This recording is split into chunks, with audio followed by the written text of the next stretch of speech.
ஆதாரம்னு கேட்குறாங்க. போக்கில் அவர் சொல்லலை. உண்மையிலேயே என் டேபிளில் இருக்கு, ஃபோட்டோ இருக்கு.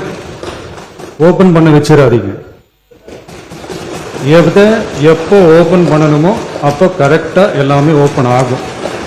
வெளிப்படையான அரசியலுக்கு தம்பட்டம் போட்டு வந்தது தாவேகா.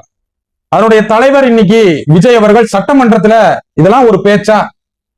3 வாரமா தன்னுடைய டேபிள் இருக்கிற ஆதாரத்தை எதையுமே பயன்படுத்தாம இன்றைக்கு கரெக்டான ஆதாரங்கள் இருக்குதுன்னு சொல்லி நீங்களே சொல்றீங்களே, இது வரைக்கும் வழக்கு பதிவு செஞ்சிருக்கீங்களா?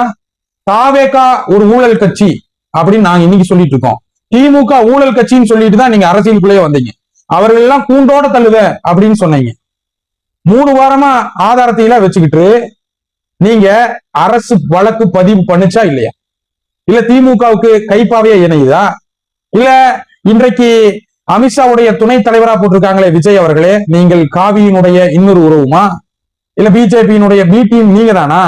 எல்லா துறையிலும் அனுசரிச்சு போகணும்னு சொல்றீங்களே, அந்த அனுசரிப்பு திமுகவோடயும் இருக்கா?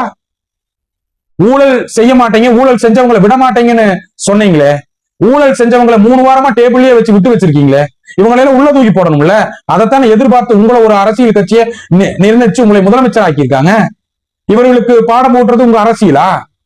அவர்கள் மிரட்டல் தோணியில நீங்க இடைத்தேர்தல் மட்டும் ஏதோ 1-2 வரணும்ல அப்படிங்கிற மாதிரி ஒரு மிரட்டல் தோணி விடுறீங்களே, இது எதற்கு? அவர்களை உள்ள இழுக்கிறக்கா?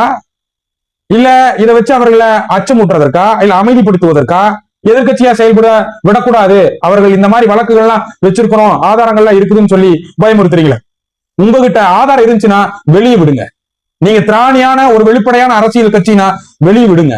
உங்களுக்கு தான் அல்ல கைகளா இருக்காங்கல்ல, ஆதவ அர்ஜுனா, ராஜ்மோகன், அறநிலைத்துறை அமைச்சர் உடனே பொங்குறாப்புல, அவங்ககிட்ட எல்லாம் கொடுத்து வெளியே விடுங்களே. என்ன ஊழல் செஞ்சாங்க? யார் ஊழல் செஞ்சா? இந்த ஊழலுக்கு யார் உறுதியா நின்னாங்க? அவங்க உள்ள தூக்கி போடுங்க, இல்ல அவங்க வெளியே சொல்லுங்க, நாங்க பாத்துக்கிறோம்.